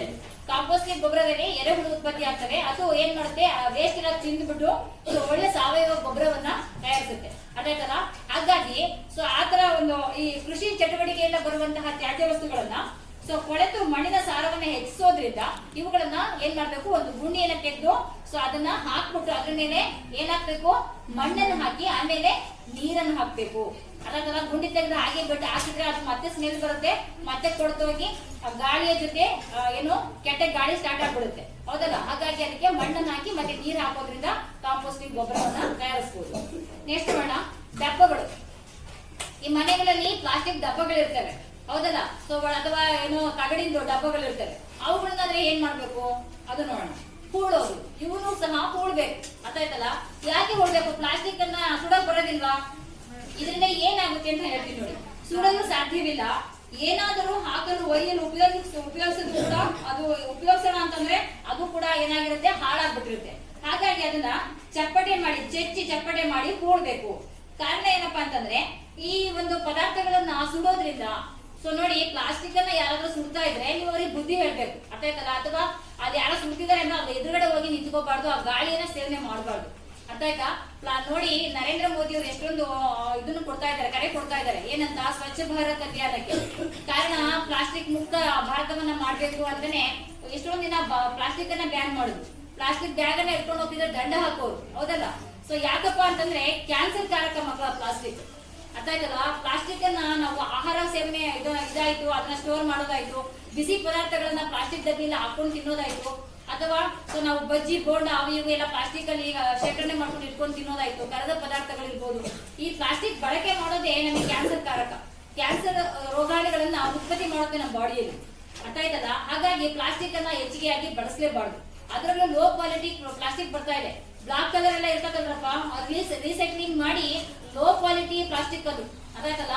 ಅಂತಹ ಇದನ್ನ ನಾವು ಆಕ್ಚುಲಿ ಪ್ಲಾಸ್ಟಿಕ್ ಬಾಟಲ್ ನೀರು ಸಹ ಶೇಖರಣೆ ಮಾಡಿ ತುಂಬಾ ಸಮಯ ಇರಬಾರ್ದು. ನೋಡಿದೀರಾ, ವಾಟರ್ ಬಾಟಲ್ ಮೇಲೆ ಹಾಕಿರ್ತಾರೆ ಯೂಸ್ ಅಂಡ್ ಕ್ರಶ್ ಅಂತ, ಹೌದಲ್ಲ? ಯೂಸ್ ಮಾಡಿದ್ಮೇಲೆ ಅದನ್ನ ಏನ್ ಮಾಡಿ, ಕ್ರಶ್ ಮಾಡಿ ಆಮೇಲೆ ಬಿಸಾಕಿ ಅಂತ. ಅದನ್ನ ಮತ್ತೆ ಪುನಃ ನೀರು ತುಂಬಿಸ್ಕೊಂಡ್ಬರ್ಲಿಕ್ಕೆ ಅಥವಾ ಕುಡಿಲಿಕ್ಕೆ ಇದು ಮಾಡಬೇಡಿ ಅಂತ. ಕಾರಣ ಏನಪ್ಪಾ ಅಂತಂದ್ರೆ ತುಂಬಾ ದಿನ ಅದರಲ್ಲಿ ಶೇಖರಣೆ ಮಾಡಿ ನೀರು ಇಟ್ಕೊಂಡು ಕುಡಿಬಾರ್ದು ಅಂತ, ಅದಾಯ್ತಲ್ಲ? ಇವುಗಳನ್ನ ನಾವು ಸುಡೋದ್ರಿಂದ ಸಹ ಸೊ ಏನಾಗುತ್ತೆ, ಆ ಒಂದು ಅಂದ್ರೆ ಗಾಳಿ ಹೊಗೆ, ಅದರಿಂದನೂ ಕೂಡ ನಮಗೆ ಆ ಗಾಳಿಯ ಜೊತೆ ಸೇರ್ಕೊಂಡು ಅದರಿಂದ ಕೂಡ ಕಾಯಿಲೆ ತುಂಬಾನೇ ಬರುತ್ತೆ, ವಿಷಕಾರಿ ಅದೆಲ್ಲ ಉತ್ಪತ್ತಿ ಆಗುತ್ತೆ ಅಲ್ಲಿ. ಹಾಗಾಗಿ ಅದನ್ನ ಯಾವುದೇ ಕಾರಣಕ್ಕೂ ಪ್ಲಾಸ್ಟಿಕ್ ಪದಾರ್ಥಗಳನ್ನ ಸುಡಬಾರ್ದು. ಅದನ್ನು ಕೂಡ ಏನ್ ಮಾಡ್ಬೇಕು, ಭೂಮಿ ಒಳಗೆ ಹೂತಾಕ್ಬೇಕು. ಭೂಮಿ ಒಳಗೆ ಹೂತಾಕಿದ್ರು ಕೂಡ ಅದು ಕರ್ಗೋದಿಲ್ಲ ಮಕ್ಳ, ಅರ್ಥ ಆಯ್ತಲ್ಲ?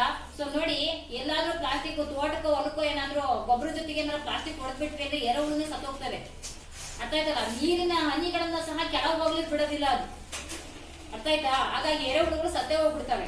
ಹಾಗಾಗಿನೇ ಪ್ಲಾಸ್ಟಿಕ್ ಬ್ಯಾನ್ ಮಾಡ್ಬೇಕು ಅಂತ ಅಂದ್ಬಿಟ್ಟು ತುಂಬಾ ಪ್ರಯತ್ನ ಮಾಡ್ತಾ ಇದ್ದಾರೆ, ಗೊತ್ತಾಯ್ತಾ? ಓಕೆ, ನೆಕ್ಸ್ಟ್ ನೋಡೋಣ.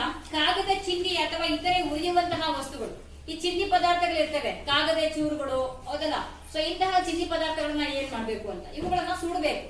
ದಹಿಸುವಂತಹ ಕೆಲವೊಂದು ಪದಾರ್ಥಗಳು ಇರ್ತವೆ, ಹೌದಾ? ನಿಮ್ದು ವೇಸ್ಟ್ ಪೇಪರ್ಗಳು ಅದು ಇದು ಇರುತ್ತಲ್ಲಪ್ಪ, ಅದನ್ನೆಲ್ಲ ಸುಡ್ಬಹುದು, ಅದು ಏನು ತೊಂದರೆ ಆಗಿಲ್ಲ. ಇವು ಕೊಳೆಯುವಂತಹ ಬಹಳ ಕಾಲ ತೆಗೆದುಕೊಳ್ತದೆ, ಸೊ ಆದ್ರಿಂದ ಸುಡುವುದೇ ಒಳಿತು. ಇವುಗಳು ಹಾಗೆ ಭೂಮಿ ಒಳಗೆ ಹೂತಾಕ್ಬಿಟ್ರೆ ತುಂಬಾ ಸಮಯ ತಗೊಳ್ತಾವಂತೆ ಕೊಳ್ತೋಗ್ಲಿಕ್ಕೆ. ಹಾಗಾಗಿ ಇದನ್ನ ಏನ್ ಮಾಡ್ಬೇಕು, ಸುಟ್ಟುಬಿಟ್ಟು ಆ ಬೂದಿಯನ್ನ ನಾವು ಭೂಮಿ ಒಳಗೆ ಹಾಕ್ಬಹುದು ಅಂತ. ಸೊ ಕೊಳೆಯಲು ಬಹಳ ಕಾಲ ತೆಗೆದುಕೊಳ್ತವೆ, ಆದ್ರಿಂದ ಇದನ್ನು ಸುಡುವುದೇ ಒಳಿತು. ಪ್ಲಾಸ್ಟಿಕ್ ವಸ್ತುಗಳನ್ನ ಸುಟ್ಟಾಗ ಅಪಾಯಕಾರಿ ಅನಿಲ ಹೊರಬರುವುದರಿಂದ ಅದನ್ನ ಕೂಡಬೇಕು. ನಾವಾಗಲೇ ಹೇಳಿದ್ನಲ್ಲ, ಪ್ಲಾಸ್ಟಿಕ್ ವಸ್ತುಗಳನ್ನ ಸುಡೋದ್ರಿಂದ ಅಪಾಯಕಾರಿಯಾದಂತಹ ಅನಿಲ ಹೊರಬರೋದ್ರಿಂದ ಅವುಗಳನ್ನ ಏನ್ ಮಾಡ್ಬೇಕು, ಕೂಡಬೇಕು. ಸೊ ಇಂತಹ ಚಿಂದಿ ಪದಾರ್ಥಗಳನ್ನ ಇವುಗಳನ್ನ ನಾವು ಸುಡಬೇಕು, ಅರ್ಥ ಆಯ್ತಲ್ವಾ? ಸೊ ನೆಕ್ಸ್ಟ್ ನೋಡೋಣ.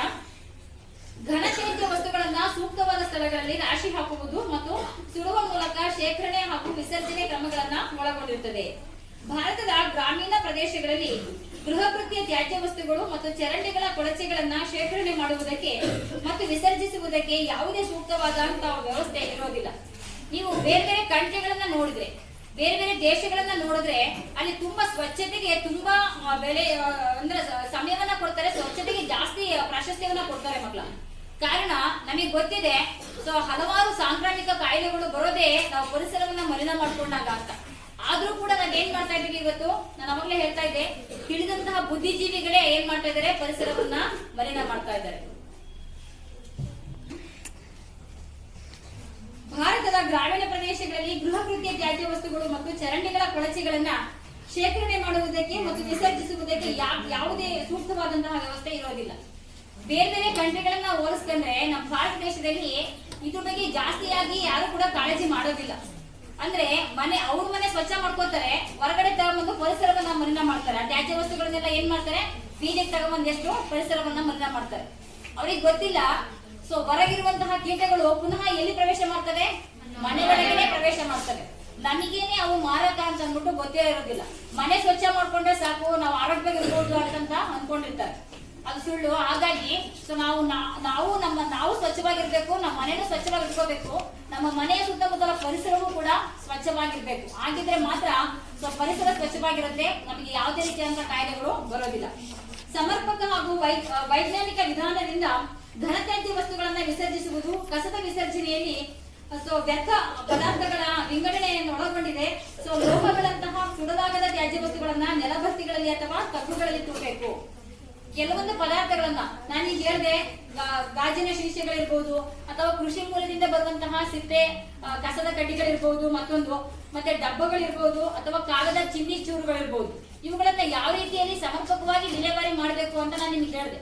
ಅದೇ ರೀತಿಯಲ್ಲಿ ವಿಲೇವಾರಿ ಮಾಡಿದ್ರೆ ಸೊ ನಾವು ಪರಿಸರವನ್ನ ಒಂದಿಷ್ಟು ಆದ್ರೂ ಕೂಡ ಏನ್ ಮಾಡಬಹುದು, ಸಂರಕ್ಷಣೆಯನ್ನ ಮಾಡಬಹುದು, ಒಂದಿಷ್ಟು ಕಾಯಿಲೆಗಳಿಂದ ನಾವು ಮುಕ್ತಿಯನ್ನ ಪಡಿಬಹುದು ಮಕ್ಕಳ. ಅರ್ಥ ಆಯ್ತಲ್ವಾ? ಸೊ ನೆಕ್ಸ್ಟ್ ನೋಡೋಣ, ದ್ರವ ತ್ಯಾಜ್ಯ ವಸ್ತುಗಳ ನಿರ್ವಹಣೆ. ಈ ಒಳಚರಂಡಿ ವ್ಯವಸ್ಥೆ ಈಗ ನಮ್ಮ ಊರುಗಳಲ್ಲಿ ಸುತ್ತಮುತ್ತ ಈ ಪರಿಸರದಲ್ಲಿ ಸಿಟಿಯಲ್ಲಿ ಇನ್ನೂ ಕೂಡ ಹಾಳಾಗ್ಬಿಟ್ಟಿದೆ ಬಿಡಿ, ಹೌದಾ? ಸಿಟಿಯಲ್ಲಿ ಹಳ್ಳಿಗಳಲ್ಲಾದ್ರೂ ಕೂಡ ಏನು ಅವ್ರವರಾದ್ರು ಗ್ರಾಮ ಪಂಚಾಯತಿಯವರು ಅವರು ಇದ್ ಮಾಡ್ತಾ ಇರ್ತಾರೆ. ಯಾವ್ದಾದ್ರು ಸಾಂಕ್ರಾಮಿಕ ಕಾಯಿಲೆ ಬಂತು ಅಂದ ತಕ್ಷಣ ಅವರಿಂದ ಫಸ್ಟ್ ನೀರ್ ತರಿಸ್ಕೊತಾರೆ ಅಥವಾ ಹೋಗ್ಬಿಟ್ಟು ಏನು ಅಲ್ಲಿ ಬ್ಲೀಚಿಂಗ್ ಪೌಡರ್ನ ಅಥವಾ DDT ಪೌಡರ್ನ ಸಿಂಪಡಣೆ ಮಾಡಿ ಬರ್ತಾರೆ. ಆರೋಗ್ಯ ಇಲಾಖೆಗೆ ಹೇಳ್ತಾರೆ, ಹೌದಲ್ಲ? ಆ ನೀರನ್ನ ಪರೀಕ್ಷೆ ಮಾಡಿ ನೀರ್ ಕಾಯಿಸ್ಕೊಂಡು ಕುಡಿರಿ, ಸಾಂಕ್ರಾಮಿಕ ರೋಗ ಬಂದಿರೋದೇ ಈ ನೀರಿನ ಮಲಿನತೆಯಿಂದ, ಹೌದಲ್ಲ? ನಿಮ್ ಡ್ರೈನೇಜ್ ಅಥವಾ ಯಾವ್ದೋ ಒಂದು ಇದಕ್ಕೆ ಕುಡಿಯುವಂತಹ ನೀರಿನ ಮೂಲಕ್ಕೆ ಸೇರ್ಕೊಂಡ್ಬಿಟ್ಟು ಏನಾಗಿರ್ಬೋದು ಕಾಯಿಲೆಗಳು ಬರ್ತಾ ಇರುತ್ತೆ. ಅರ್ಥ ಆಯ್ತಲ್ಲ? ಈ ತರ ಸಿಟಿಗಳಲ್ಲಿ ಬಿಡಿ ಅದು ಜಾಸ್ತಿನೇ. ಯಾಕಪ್ಪ ಅಂದ್ರೆ ಹಳ್ಳಿ ವಾತಾವರಣಕ್ಕಿಂತಲೂ ಜಾಸ್ತಿ ದ್ರವರೂಪದ ತ್ಯಾಜ್ಯ ಬರೋದೇ ಸಿಟಿ ಏರಿಯಾ ಇಂದ. ಅರ್ಥ ಆಯ್ತಲ್ಲ? ಸೊ ಇಲ್ಲಿ ಇದನ್ನ ನಾವ್ ಯಾವ ರೀತಿಯಾಗಿ ವಿಲೇವಾರಿ ಮಾಡ್ಕೋಬೇಕು ಅಂತ, ಹರಿಯುವ ಕೊಚ್ಚೆ ನೀರು, ಡಿಟರ್ಜೆಂಟ್ಗಳು, ವಾಣಿಜ್ಯ ಮತ್ತು ವಾಸದ ಗೃಹ ಮೂಲಗಳಿಂದ ಅನೇಕ ವಿವಿಧ ಜೈವಿಕ ಮತ್ತು ಅಜೈವಿಕ ಮಾಲಿನ್ಯಕಾರಕಗಳು ಒಳಚರಂಡಿಯನ್ನ ಸೇರ್ತವೆ. ಅಂದ್ರೆ ಹರಿಯುವ ಕೊಚ್ಚೆ ನೀರು, ನಮ್ಮ ಡ್ರೈನೇಜ್ ಗಳಿಂದ ಹೋಗುವಂತಹ ಕೊಳಚೆ ನೀರು, ಜೊತೆಗೆ ಡಿಟರ್ಜೆಂಟ್ಗಳು, ನಾವು ಮನೆಗಳಲ್ಲಿ ದಿನನಿತ್ಯ ಬಟ್ಟೆ ವಾಶ್ ಮಾಡ್ಲಿಕ್ಕೆ, ಹೌದಲ್ಲ, ಅಥವಾ ವೆಹಿಕಲ್ ಗಳನ್ನ ವಾಶ್ ಮಾಡ್ಲಿಕ್ಕೆ ಏನನ್ನ ಬಳಸ್ತೀವಿ? ಡಿಟರ್ಜೆಂಟ್ ಗಳನ್ನ ಬಳಸ್ತೀವಿ. ಡಿಟರ್ಜೆಂಟ್ ಅಂದ್ರೆ ಏನು? ವಾಷಿಂಗ್ ಪೌಡರ್ಗಳು, ಅದಲ್ಲ ಸೋಪ್ಗಳು, ಇವುಗಳಿಗೆ ಡಿಟರ್ಜೆಂಟ್ ಅಂತ ಹೇಳೋದು. ಸೊ ಅವುಗಳು ಕೂಡ ನಮ್ಮ ನೀರನ್ನ ಏನ್ ಮಾಡ್ತಾ ಇದಾವೆ? ಮಲಿನ ಮಾಡ್ತಾ ಇದಾವೆ, ಹೌದಲ್ಲ? ಈ ಡಿಟರ್ಜೆಂಟ್ಗಳು ವಾಣಿಜ್ಯ ಮತ್ತು ವಾಸದ ಗೃಹ ಮೂಲಗಳಿಂದ, ವಾಣಿಜ್ಯ ಅಂತಂದ್ರೆ ಅವಾಗಲೇ ಹೇಳಿದೆ ಅಂಗಡಿ ಮಳಿಗೆಗಳು, ಹೌದಲ್ಲ, ಅಲ್ಲಿಂದ ಬರುವಂತಹ ಒಂದಷ್ಟು ದ್ರವರೂಪದ ಸೊ ಏನೋ ತ್ಯಾಜ್ಯಗಳು, ಜೊತೆಗೆ ಗೃಹ ಮೂಲಗಳು, ಮನೆಗಳಿಂದ ಬರುವಂತಹ ಸೊ ಏನೋ ತ್ಯಾಜ್ಯ ವಸ್ತುಗಳು, ದ್ರವರೂಪದ ತ್ಯಾಜ್ಯ ವಸ್ತುಗಳು, ಇವು ಅನೇಕ ವಿಧದ ಜೈವಿಕ ಮತ್ತು ಅಜೈವಿಕ ಮಾಲಿನ್ಯಕಾರಕಗಳು. ಇವುಗಳು ಏನಾಗ್ತಿದಾವೆ ಅಂದ್ರೆ ಒಳಚರಂಡಿಯನ್ನ ಸೇರ್ಕೋತಾ ಇದ್ದಾವೆ. ಭಾರತದ ಗ್ರಾಮೀಣ ಪ್ರದೇಶಗಳಲ್ಲಿ ಗೃಹ ಕೃಷಿ ತ್ಯಾಜ್ಯ ವಸ್ತುಗಳು ಮತ್ತು ಒಳಚರಂಡಿಗಳ ಕೊಳಚೆಗಳನ್ನ ಶೇಖರಣೆ ಮಾಡುವುದಕ್ಕೆ ಮತ್ತು ವಿಸರ್ಜಿಸುವುದಕ್ಕೆ ಯಾವುದೇ ಸೂಕ್ತವಾದಂತಹ ವ್ಯವಸ್ಥೆ ಇರೋದಿಲ್ಲ. ಎಲ್ಲಾ ಊರುಗಳಲ್ಲಿ ನೋಡಿ ಡ್ರೈನೇಜ್ ವ್ಯವಸ್ಥೆ ಇರೋದಿಲ್ಲ. ಕೆಲವು ಮನೆಗಳಲ್ಲಿ ಊರಿನಲ್ಲಿ ಏನಪ್ಪಾ ಅಂತಂದ್ರೆ ಡ್ರೈನೇಜ್ ಮೇಲೆನೆ ಮನೆ ಕಟ್ಕೊಂಡ್ಬಿಟ್ಟಿರ್ತಾರೆ. ಅರ್ಥ ಆಯ್ತಲ್ಲ? ಅದೇನಾಗ್ತಾ ಇರುತ್ತೆ, ಅಲ್ಲೆಲ್ಲ ಬ್ಲಾಕ್ ಆಗ್ತಿರುತ್ತೆ, ಮುಂದಕ್ಕೆ ಫ್ಲೋ ಆಗ್ತಾನೆ ಇರೋದಿಲ್ಲ. ಅಲ್ಲಿ ಏನಾಗ್ತಿರುತ್ತೆ, ಮನೆಗಳಿಂದ ಬರುವಂತಹ ದ್ರವರೂಪದ ತ್ಯಾಜ್ಯ, ಹೌದಲ್ಲ, ವಾಶ್ರೂಮ್ ಇಂದ ಬರುವಂತಹ ನೀರು ಇರ್ಬೋದು, ಅದೆಲ್ಲದೂ ಕೂಡ ಒಂದ್ ಕಡೆ ಶೇಖರಣೆಯಾಗಿ ಕೆಟ್ಟ ಸ್ಮೆಲ್ ಬರ್ತಾ ಇರುತ್ತೆ. ಅದೇ ಹೇಳಿದ್ನಲ್ಲ, ಸೊಳ್ಳೆಗಳು ಸಂತಾನೋತ್ಪತ್ತಿಯನ್ನು ಜಾಸ್ತಿ ಮಾಡಿ ಅಲ್ಲಿ ನಿಂತ ನೀರ್ ಮೇಲೆ ಏನ್ ಮಾಡ್ತಿರ್ತವೆ, ಮೊಟ್ಟೆ ಇಟ್ಟು ಸೊ ಅವು ಸೊಳ್ಳೆಗಳ ಕೀಟಗಳು ಜಾಸ್ತಿ ಉತ್ಪತ್ತಿ ಆಗ್ತಾ ಇರ್ತವೆ, ನೊಣಗಳು, ಸೊಳ್ಳೆಗಳು, ಹೌದಲ್ಲ? ಸೊ ಇದರಿಂದ ಏನಾಗ್ತಿರುತ್ತೆ, ಹೆಚ್ಚಿನ ರೀತಿಯಾದಂತಹ ಕಾಯಿಲೆಗಳು ಬರ್ತಾ ಇರ್ತವೆ. ಮಲೇರಿಯಾದಂತಹ ಕಾಯಿಲೆಗಳು, ಹೌದಲ್ಲ, ಕಾಲರದಂತಹ ಕಾಯಿಲೆಗಳು ಇದು ಹೆಚ್ಚಾಗಿ ಬರ್ತಾ ಇರ್ತವೆ. ಸೊ ಈ ತರ ಇದು ಭಾರತದಲ್ಲಿ ಈ ತರ ವ್ಯವಸ್ಥೆ ಅಂದ್ರೆ ಒಳಚರಂಡಿಯ ಸೂಕ್ತವಾದಂತಹ ವಿಲೇವಾರಿ ಸರಿಯಾಗಿಲ್ಲ, ಸಮರ್ಪಕವಾಗಿ ಎಲ್ಲ ಹಳ್ಳಿಗೂ ಕೂಡ ಇಲ್ಲ ಅಂತ. ಚರಂಡಿ ಕೊಳಚೆ ಸಂಸ್ಕರಣಾ ಘಟಕ ಕೈಗಾರಿಕಾ ಮತ್ತು ನಗರ ವಲಯಗಳಿಂದ ಹರಿಯುವಂತಹ ಕಲುಷಿತವಾದ ನೀರನ್ನ ಸಂಸ್ಕರಿಸಿದ ನಂತರವೇ ನೀರಾವರಿಗಾಗಿ ಬಳಸಬಹುದು. ದ್ರವ ತ್ಯಾಜ್ಯಗಳ ಸಂಸ್ಕರಣಾ ವಿಧಾನದ ಮಾದರಿ ಚಿತ್ರವನ್ನ ಈ ಕೆಳಗೆ ಕೊಡಲಾಗಿದೆ. ಈ ಟೆಕ್ಸ್ಟ್ ಬುಕ್ ಅಲ್ಲಿ ನೋಡಿದಿರಾ, ಈಗ ಸಿಟಿಗಳಿಗೆಲ್ಲ ತುಂಬಾ ನೀರಿನ ಅವಶ್ಯಕತೆ ಇರ್ತದೆ ಮಕ್ಕಳ. ಇಲ್ಲಿ ಕೊಳಚೆ ನೀರನ್ನ ಯಾವ ರೀತಿಯಾಗಿ ಸಂಸ್ಕರಣೆ ಮಾಡಿ ಮತ್ತೆ ಶುದ್ಧೀಕರಿಸಿ ಪುನಃ ಮತ್ತೆ ಅದನ್ನ ಮರುಬಳಕೆಯನ್ನ ಮಾಡ್ತಾ ಇದ್ದಾರೆ. ನೀವು ಅದನ್ನ ನೋಡಿದ್ರೆ ಹಳ್ಳಿಯಲ್ಲಿ ವಾಸ ಮಾಡುವಂತಹ ಜನಗಳ ಎಷ್ಟೋ ಪುಣ್ಯವಂತರು ಅಂತ ತಿಳ್ಕೋಬಹುದು. ಕಾರಣ ಬೆಂಗಳೂರಂತಹ ದೊಡ್ಡ ದೊಡ್ಡ ಸಿಟಿಗಳಲ್ಲಿ ಅರ್ಥ ಆಯ್ತಲ್ಲ, ಅಲ್ಲಿ ಏನ್ ಗೊತ್ತಾ, ಡ್ರೈನೇಜ್ ನೀರಿನೇ ನದಿ ಹೊರದಂಗ್ ಹರಿತಾ ಇರುತ್ತೆ. ಅರ್ಥ ಆಯ್ತಲ್ಲ, ನದಿ ಹರಿದಂಗ್ ಹರಿತಾ ಇರುತ್ತೆ ಡ್ರೈನೇಜ್ ನೀರು.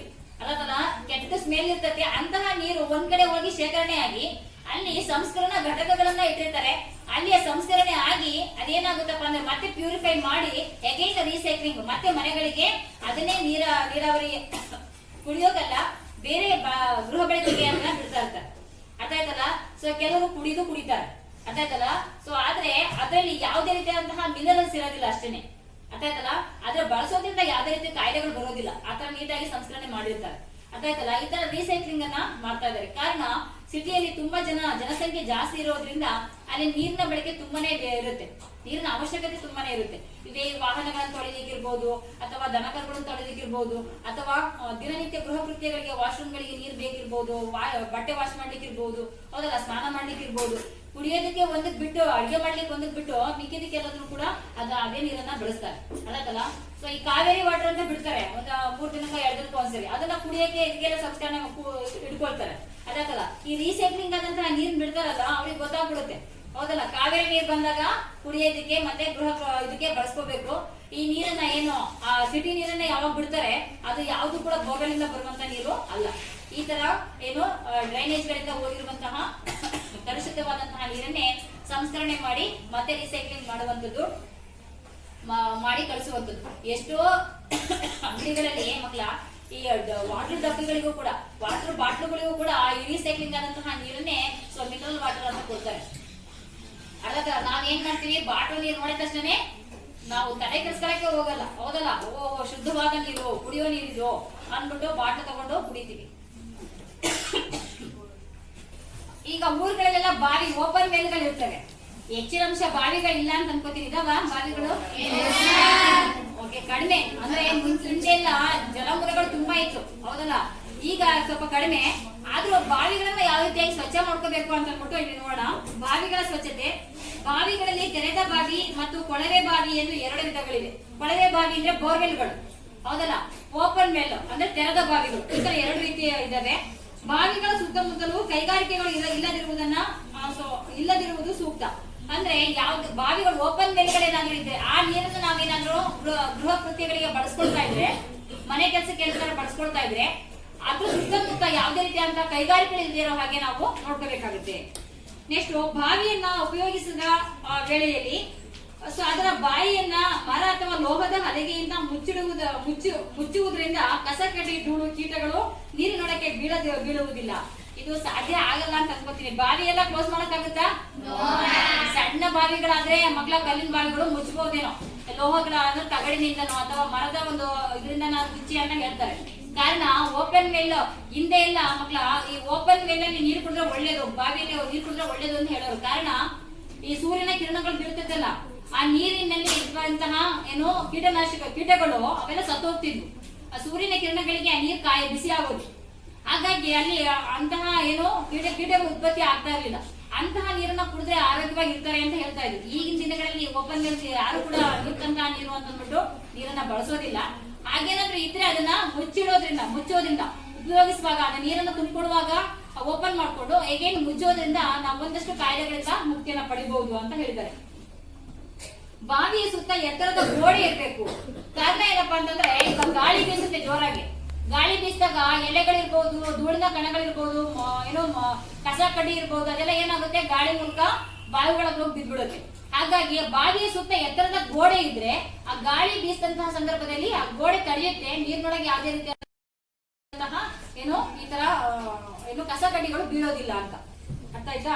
ನೆಕ್ಸ್ಟ್, ಸಿಮೆಂಟಿನಿಂದ ಸ್ವಲ್ಪ ಎತ್ತರದ ಮಣೆ ನಿರ್ಮಿಸಿ ಬಕೆಟ್ ಅನ್ನ ಇಡಲು ಸ್ವಚ್ಛ ಜಾಗ ಮಾಡುವುದರಿಂದ ನೀರು ಮಲಿನವಾಗುವುದನ್ನ ತಡೆಗಟ್ಟಬಹುದು ಅಂತ. ಅಂದ್ರೆ ಆ ಬಾವಿಗೆ ಸಿಮೆಂಟಿನ ಕಟ್ಟೆಯನ್ನ ಕಟ್ಟೋದ್ರಿಂದ, ಮಣ್ಣಿನ ಮೇಲಿಟ್ಟು ನೀರೊಳಗೆ ಹಾಕಿ ಬಾವಿಯಲ್ಲಿ ನೀರು ಸೇರೋದ್ರಿಂದ ಏನು ಮಣ್ಣಿನ ಅಂಶಗಳು ಅಥವಾ ಬೇರೆ ಬೇರೆ ಕಸ ಕಡ್ಡಿ ಕೊಡಕ್ ಅಂಟ್ಕೊಂಡು ನೀರು ಮಲಿನ ಆಗುತ್ತೆ ಅನ್ನೋ ಕಾರಣಕ್ಕೆ ಈ ತರ ಒಂದು ಸಿಮೆಂಟ್ ಕಟ್ಟೆಯನ್ನ ಕಟ್ಟಿದ್ರೆ ಇದು ನೀರು ಮಲಿನ ಆಗದಿರೋ ಹಾಗೆ ತಡಿಬಹುದು ಅಂತ. ಹೊರಚೀಲದ ನೀರು ಹರಿದು ಹೋಗಿ ಬಾವಿಯ ಸುತ್ತಮುತ್ತಲಿನ ಜಾಗ ಒಣಗಿದಂತಿರಲು ವ್ಯವಸ್ಥೆ ಮಾಡುವುದರಿಂದ ಬಾವಿಯ ಸುತ್ತ ನೀರು ನಿಂತು ಅಲ್ಲಿ ಸೊಳ್ಳೆಗಳು ವೃದ್ಧಿಯಾಗುವುದಿಲ್ಲ. ಅಂದ್ರೆ ಬಾವಿಯ ಸುತ್ತಮುತ್ತ ಬಟ್ಟೆ ತೊಳೆದಂತಹ ನೀರಿರ್ಬೋದು, ಹಸು ಕರುಗಳಿಗೆ, ದನ ಕರುಗಳಿಗೆ ಸ್ನಾನ ಮಾಡಿಸಿದಂತಹ ನೀರಿರ್ಬೋದು, ಅಥವಾ ಬೇರೆ ಬೇರೆ ವೆಹಿಕಲ್ ಅನ್ನು ತೊಳೆಯುವಂತಹ ನೀರಿರ್ಬೋದು, ಅದು ನಿಲ್ಲೋದ್ರಿಂದ ಏನಾಗುತ್ತೆ, ಅಲ್ಲಿ ಸೊಳ್ಳೆಗಳ ಉತ್ಪತ್ತಿ ಜಾಸ್ತಿ ಆಗುತ್ತೆ. ಆ ಬಾವಿಯಿಂದ ಹೊರಬಂದಂತಹ ನೀರು ಹೊರಹೋಗುವ ಹಾಗೆ ಮಾಡಿದ್ರೆ, ಅಂದ್ರೆ ಒಣಗಿದ ವಾತಾವರಣ ಇದ್ರೆ ಬಾವಿಯ ಸುತ್ತ, ನಾವು ಆ ಬಾವಿಯ ನೀರನ್ನ ಶುದ್ಧವಾಗಿಡ್ಲಿಕ್ಕೆ ಸಹಾಯ ಆಗುತ್ತೆ ಅಂತ. ಇದಿಷ್ಟು ಒಳಚರಂಡಿ ವ್ಯವಸ್ಥೆ. ಘನ ತ್ಯಾಜ್ಯ ವಸ್ತುಗಳನ್ನ ಯಾವ ರೀತಿಯಾಗಿ ವಿಲೇವಾರಿ ಮಾಡಬೇಕು, ದ್ರವ ತ್ಯಾಜ್ಯ ವಸ್ತುಗಳು ಯಾವ್ಯಾವ್ದು ಮತ್ತೆ ಅದನ್ನ ಯಾವ ರೀತಿಯಾಗಿ ವಿಲೇವಾರಿ ಮಾಡಬೇಕು, ತ್ಯಾಜ್ಯಗಳ ನಿರ್ವಹಣೆಯನ್ನ ಯಾವ ರೀತಿಯಾಗಿ ಮಾಡ್ಕೋಬೇಕು ಅಂತ ಅಂದ್ಬಿಟ್ಟು ಮಕ್ಕಳ ಮುಂದಿನ ತರಗತಿಯಲ್ಲಿ ಇದನ್ನ ಮುಂದುವರೆದ ಭಾಗವನ್ನು ನಾನು ಎಕ್ಸ್ಪ್ಲೇನ್ ಮಾಡ್ತೀನಿ. ಓಕೆ, ಧನ್ಯವಾದಗಳು.